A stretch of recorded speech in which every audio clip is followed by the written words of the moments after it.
I'm Kristen Russell, and this is the Wholly Empowered podcast, where we dive into all things holistic healing and open our minds, hearts, and paradigms to new ideas so we can live our most empowered, healthy, joyful lives. This is episode 2 of Wholly Empowered. I'm Kristen Russell, and I'll be your host. In this episode, I'm going to be diving deeper into my story, and I have a lot of things that I've experienced that contribute to why I have chosen more alternative medicine, holistic paths with how I handle my wellness. I'm not going to deep dive into all of them. I'm going to give you a little overview of a few, but I think the anxiety issue that I talked about in the last episode is probably the most relevant and just what I need to talk about today. So these episodes are a little bit heavier, and that's not my intention to have it be that way all the time. We're going to have fun and we're going to laugh and it's going to be great in the future. But yeah, these ones are a little bit more heavy, so bear with me. But my main goal is to give you just resources and the things that helped me along the way. And just as an overview for context about why I'm into all these different physical, spiritual, mental, emotional health things, I feel like I've had some experience with just about all of them. I had a gut issue for like 12 years and did everything, did the elimination diets and the supplements and the probiotics and just like researching which ones actually work best and getting to know my body and what it likes and what it doesn't like. And I eventually did some frequency healing that actually helped me a ton with that. Grief has been a big thing for me. That's been a big theme in my life, just dealing with grief. I struggled with my weight in high school a lot, and that's been a theme. We've had a lot of mental health issues in our family and just things like that where it kind of hits you in the face and you're like, oh, I want to figure out how to handle this in the best way that I know how. So for me, it's been a lot of holistic alternative methods just because of the way I was raised. One, my mom, that was kind of her first go-to, let's try something natural. And that's worked out really well for me. And I feel very drawn to things that feel like they're in alignment with how our bodies work naturally. And so that was kind of what I was exposed to first. And that's what's just resonated as I've gone along. And, when that's the first thing and it works, then you don't really end up trying other things. And I was young when this all started, and I think it wasn't the norm for kids to get on prescriptions for anxiety as much as it is now. And that just wasn't my mom. She wasn't gonna go there unless it was absolutely necessary. So that's just kind of how it naturally went for me. And that's just continued on. And so I've had all these different things, all these, physical, mental, emotional things come up, and I've handled them in a more natural way. And it's just kind of been working out. And these are things I've asked for guidance on from my source, and I feel like I've gotten some answers that have been, things have come up that I wouldn't have necessarily chosen before. Like, most of the time I feel like I get answers and I'm like, really? This thing came up. I'm looking into it. It seems a little weird, but I'm going to try it. It seems a little outside of my norm, or it's something that I have to kind of think outside the box for. And when I've done that, the reward has been really good. It's been a solution that has just been the answer I was looking for.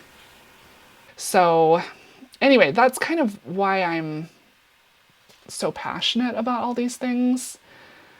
I've just just had some experience. So anyway, so that's just an overview of my whole, I don't want to give my whole health history on all over the internet. Um, but I've just dealt with a lot of little things throughout my life. So anyway, but the anxiety, that was one that I feel like I've actually been able to overcome. Like, it doesn't really affect me like it used to. And I think we all get anxiety. Like, I think it gets over pathologized sometimes. It's like everyone experiences anxiety. That's perfectly normal human experience, right? So yeah. So I definitely still experience anxiety, but it's not anything like it was. So just to give you kind of some background, we lived in the Pacific Northwest growing up. It was beautiful. I would ride my bike around like every day. We were homeschooled. It was idyllic. My childhood was just really great. And once we moved to California when I was 14, that's when things just got hard. Life just got hard after that for many reasons. Just kind of one thing after the other. But so my mom got sick when I was 12, which was Washington still, but then we moved, and then I just developed this really intense anxiety at about 15, I think, is when it probably started. It was my sophomore year of high school. That year was just a living hell for me. It was horrible. I was just in this constant state of fight or flight, and I'm going to go over some of the symptoms that I had. And so I don't know if a trigger warning is appropriate. I kind of have mixed feelings about those. But just so you know, I'm going to go over some symptoms that I experienced, just mainly because I want people to know if you're experiencing this, you're not the only one. Maybe it's a common thing as a teenager to think you're the only one experiencing things, but I just felt like such a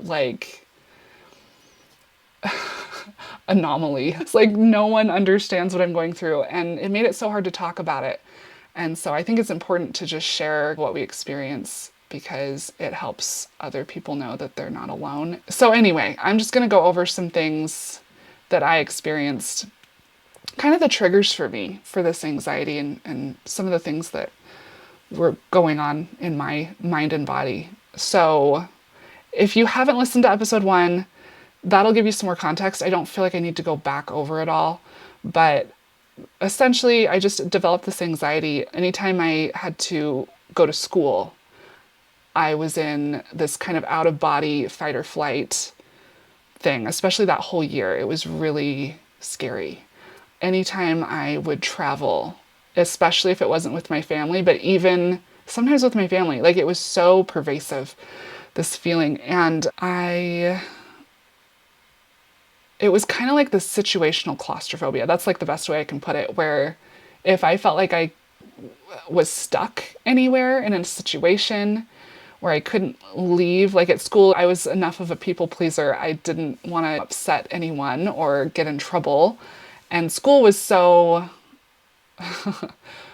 I had been homeschooled before this. And so I moved to a new state, which was like culture shock. And then we moved to, and then I started going to public school, which was crazy. I had been used to being treated like an adult by the adults around me. Like tons of respect. They trusted me, and then you go to public school and you're an inmate, like they treat you like you are suspect all the time. And I was just like, I don't deserve this. Anyway, so that was really shocking for me and really hard adjustment. So it was really hard for me to sit in these classrooms and feel like I couldn't leave. And I had to ask even to go to the bathroom, and it's a big to-do. And that was really stressful for me. And it kind of just came out in this school was just such a trigger. So yeah, anywhere that I felt like I was stuck. So planes, cars, there were so many things, but just basically if I felt like I was out of control, like if I felt like I didn't have control of myself and where I was and what I was experiencing, it really triggered me. And the movies, guys, the movies. My mom loved the movies. She always wanted to go. It was her escape. And she'd always be like, go to the movies with me. And I was like, oh, because I love you, I will go to the movies with you. And that just puzzled her so much. But I'll go into that more later. But the movies were a huge trigger. Anyway, so some of the things that helped me. So in high school, we did end up going to this chiropractor that helped a ton. She was great. She did that NET, it's like an emotional release technique. And she also did cranial sacral therapy, which was awesome. So went to her, and I remember for a little while I was having these racing thoughts. It felt like, when you speed up the sound on an Audible book or whatever, and it's 2 times the speed, that's how it felt all the time. For like a few weeks, I was experiencing that. And my mom gave me B12, just like sublingual B12, and it totally fixed it. And again, I want to emphasize, I'm not a doctor, I'm not a therapist. This is just experiential. Take it or leave it. Like, definitely not giving advice on this podcast. So anyway, so the B12 really, really helped me with that particular thing. So that was really cool. But the NET helped a ton. And there's lots of chiropractors that do that. And it's also, is it NEAT? And I think that might be slightly different. I'm not sure. But that's what I've seen around lately. And I haven't done that modality in a long time. But I was talking with a friend the other day, and she was telling me she went to someone who did NAET. But that's an allergy elimination, and that was part of what they would do with NET. It was allergy elimination, but they would also do like the emotional component. So if you're looking for a chiropractor that does this stuff, just check with them and see what they actually do with it, because I think some people delve into different areas. But great for allergy elimination too. And when you do that, they might give you a diet to go on. They might give you supplements for a little while, just to it kind of resets your system and gets things operating the way that they should be operating. So that really helped me. So when I was a teenager, I just didn't know how to help myself. It was just survival every day. And so I didn't find as many things that were super, super helpful then. It was just like exposure therapy, where you're just like, okay, I'm just going to go and I'm going to do it. And that was just what I had to do. But I remember looking at my hands a lot. That would just instinctively, if I got into kind of a panic, I would just look at my hands in class and just focus on them. And that would help me. And I'd try to breathe. I realized that I would hold my breath, which I think is really typical for people. But looking back, I'm like, oh, I was instinctively bringing myself back to the present by looking at my hands. And now we're so much more aware now about all of this.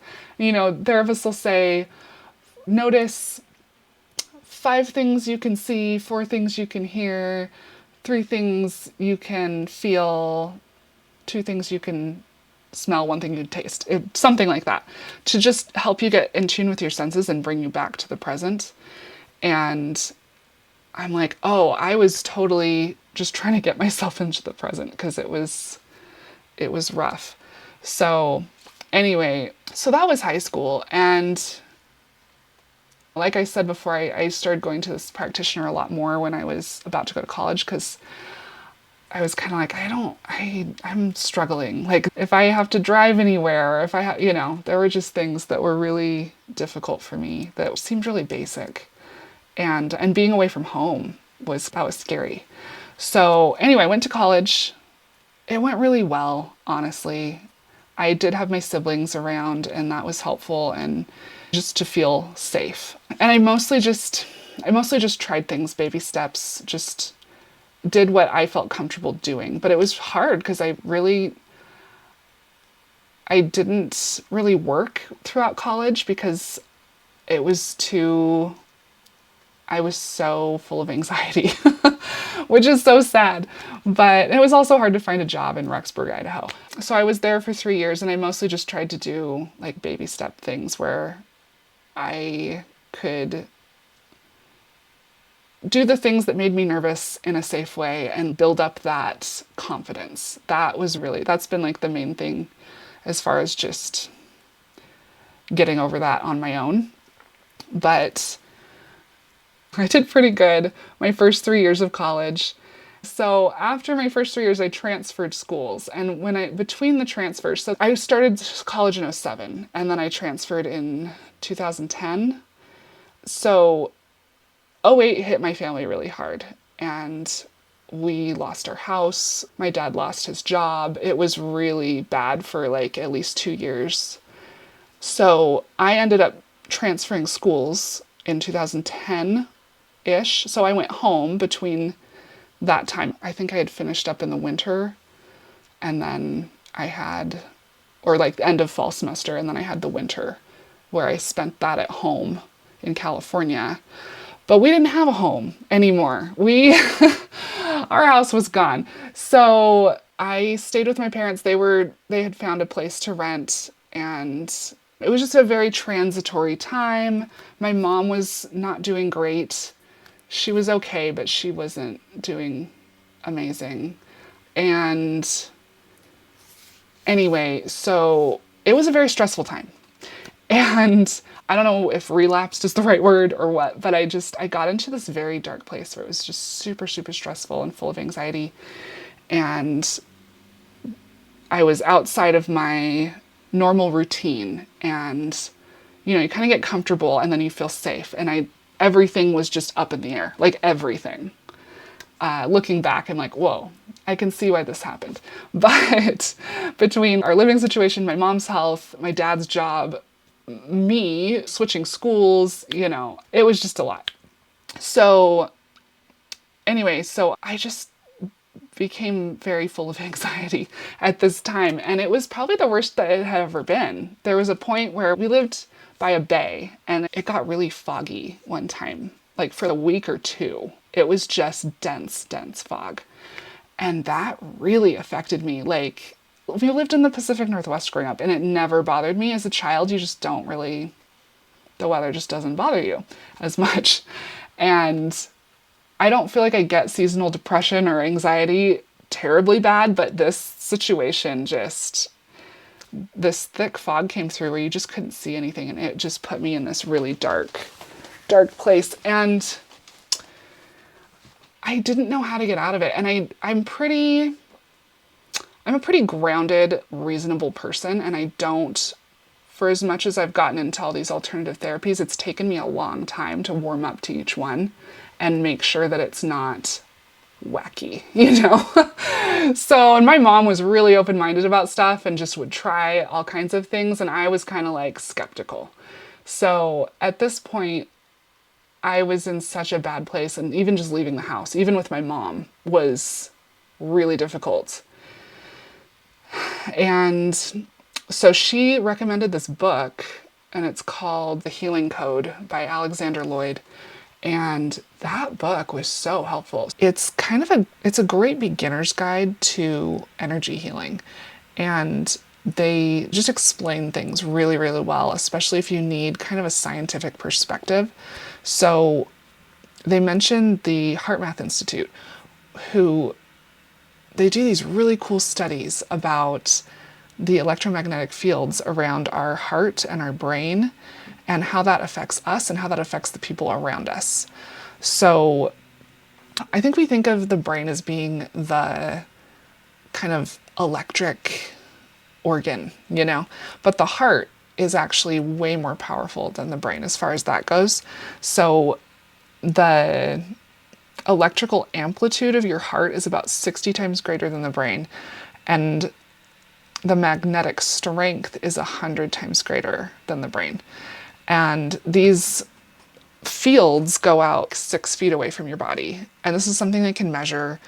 And they've done all these studies about the emotions that you put out and how they affect those around you. And they've done I've heard other kind of complementary studies with other organizations that talk about how basically like the feelings you're putting out they're kind of contagious, So it's really, really cool. I loved it because it makes it all make sense. So anyway, so why does that matter? So when you're aware that you're putting out, like the emotions that you're putting out are affecting your body on kind of an electromagnetic level, like a cellular level, and they're affecting the people around you, it's really empowering. And so this book kind of just teaches you to harness that and help yourself heal with intention and affirmations. And so there's all these little affirmations in the back of the book. There's kind of a list, and there's a whole process you go through that's just really intentional and really helpful it's really rewiring your neural pathways is what it's doing. That's why affirmations can be really helpful if you do it right. So anyway, so I used that book, and it really, it pulled me out of that space when nothing else really could. And it's nice because you don't need to go to a practitioner. It's just like something I could do at home every single day, be consistent, and help myself change kind of from the inside out. So highly, highly recommend that book. I also went to my chiropractor at that time, and she was able to help a lot. So as I've gone forward in my life, and I've just transferred schools, and everything was okay. Like once I got settled, everything was okay. And I feel like I just progressed by leaps and bounds after that. So thankfully. So I feel like shifting, if you can just shift things. And I knew when I was younger, when I was in high school, I was like, if I could just forget how this feels, I'd be fine. You know, it's like, it's kind of in your head, and it's kind of, it's not rational. But I remember my mom telling me, and this really helped me when I was younger, in any given moment, you're okay. And it was like, oh, yeah, you're right.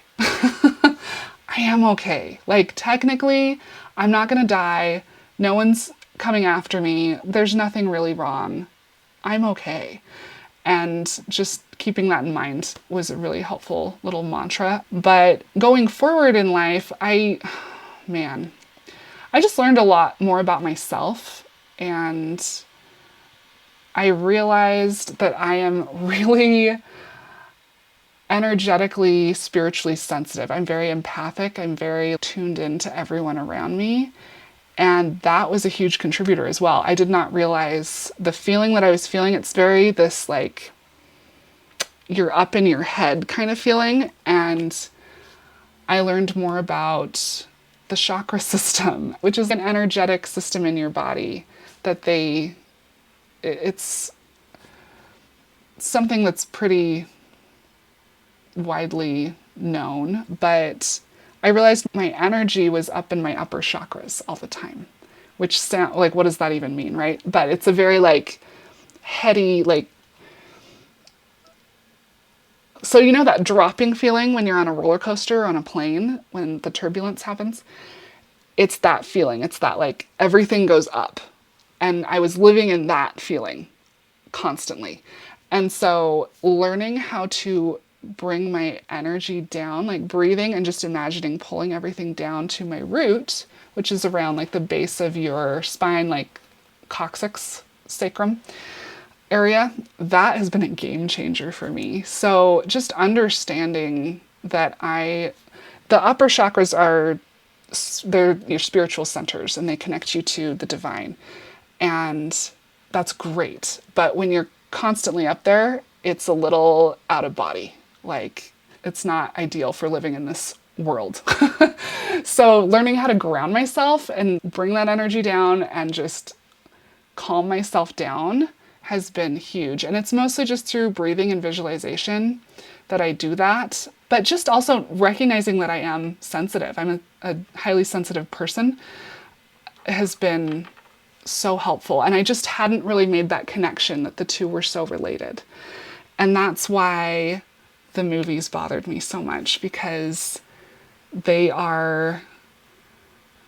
when I go to the movies, it's so immersive. The screen's so big and it's black, and you're just sucked in to this story that's going on.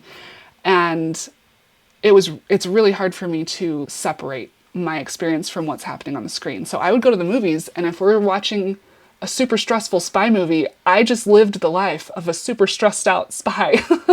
Or I remember watching The Time Traveler's Wife, and I just got out of the theater and sobbed because I had just been through like, the whiplash of going through time. It's just like, it's so hard for me to like tune out of that and be like, okay, I'm just me. I'm an individual having my own experience and I'm observing theirs. I don't have to be 100% feeling everything that they're feeling. So it's interesting. So I still kind of struggle with that a little bit. Like IMAX theaters, I don't love, but I do so much better now. And I have so many tools that help me. But so that, along with the Healer's Blueprint, is the modality that I learned that I talked about in the last episode. And that's the emotional release healing modality. That has helped me more than just about anything. And learning it has helped me understand myself better. And just knowing how to release that, all the things that aren't mine that I'm absorbing, or the things that are affecting me, just understanding how all of that works has helped me so, so much. But also, flying was a big thing. That's kind of one of the things that like was left over after, day to day doesn't bother me anymore. But sometimes traveling or flying would really trigger me. And I think it's the ungrounded feeling again. So learning how to ground myself was huge for that. But also I ended up doing some hypnotherapy for just flying. I was going on a trip across the country that I wanted to enjoy. And I was like, I'm not gonna let fear, when you live in this place of being ruled by fear, it gets old. And I was like, I'm sick of this. I'm going to go try some hypnotherapy. And that was insanely effective. I probably did 2 or 3 sessions with this woman, and it helped. I did not realize I had a fear of heights as much as I did. And once we got rid of that helped so much. But the hypnotherapy, the way she explained it, she's like, it just takes the charge out. It takes the charge out of all these experiences where you have this big reaction. It just takes it out. And it does. It's really cool. So it's so empowering to just realize that there are these tools that can help you just take back your life. And you don't have to be ruled by fear and anxiety anymore. Guys, this is why I wanted to share this. You're here, we're going to be talking about things that are outside the box. So I'm just sharing it all with you, and hopefully it helps. But yeah, the hypnotherapy was amazingly helpful. And the lady I go to she's in Springville, Utah, and she's a little hippie. She does like the crystals and stuff, which I'm fine with. I like her approach. I think it's great. It's been helpful, but there's so many different ways to do hypnotherapy. So find the one that works for you if you want to try that. And another thing, 2 more things I'll talk on about this. Being conscious of not making anxiety my identity was a big thing for me. It was kind of a double-edged sword because and part of this was fear. I was afraid to talk about it because I felt like it made it worse if I talked about it. And that was kind of true, but also not, because the more I could talk about it and face it, the more I can get help and understand it and not let it control me. But I also didn't want that to be my identifier. I didn't want that to be like, oh, Kristen has anxiety and that's who she is. And I knew that from the time it started, that I didn't want that to be who I was, and I rejected it. And I think that was good, but I've been really conscious about that. Like, I don't ever say I don't have anxiety. I experience it every now and then, but that was a big thing for me, just making sure it's not my identity and I'm not taking that in. And I also realized like you kind of get messaging, or you get like voices, or not voices like in a, psychotic way or something, but you get messages that are being repeated in your head about you or what you're experiencing that are not helpful. They don't come from light, And recognizing that I don't have to play those in my head and kind of calling it out and saying, no, I'm going to send that along its way and replace it with what I do need. And asking, this is where the spirituality comes in, like asking God to send me angels and send the right messaging and think about what I do need right now. And just asking for calm and peace and feelings of being in control and like confidence and no big deal. And focusing on that is so empowering, and it was so helpful, and it's been so helpful. And anytime that comes up, I can call out the lies, and that is huge. Recognizing that you can call out the lies that are coming up is one of the most empowering things you can do for your mental health, in my opinion. So I feel like now I can recognize that that's not me and that's not part of who I am. And I can just call it out and say, no, we're not going to play into that because this is a choice and I'm choosing to feel calm and empowered and confident in my life. And I'm just not going to play that game.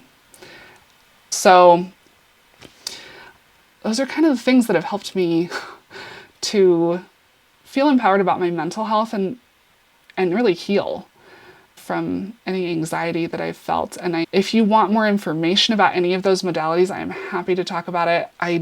You can, if you see this on Instagram, send me a DM on my Sakalia Massage page. You can also, I think if you want to send me an email or something, if you don't know me, just send me a text if you know me. If you don't know me, you can send an email to Kristen, Kristen, at Sakalia Massage, SAKALYA or GE. I'm not good at spelling out loud. .com. And yeah, just send me a message there if you want more information or where to go. Maybe I'll put some links in the show notes or whatever. But just happy to give you any information that might be helpful. And just wishing you the best on your journey through healing. As cheesy as that sounds, right? But I just want you guys to succeed and do well and know that you can overcome the things that are weighing you down. I feel like there's almost always a solution. There's always some kind of solution. So I hope that you can take that with you today and the rest of your week. Thank you so much for listening. If you are enjoying Wholly Empowered, share it with that friend or on your socials. You can also hit the follow button if you want to keep up with the latest episodes. Until next time, stay empowered.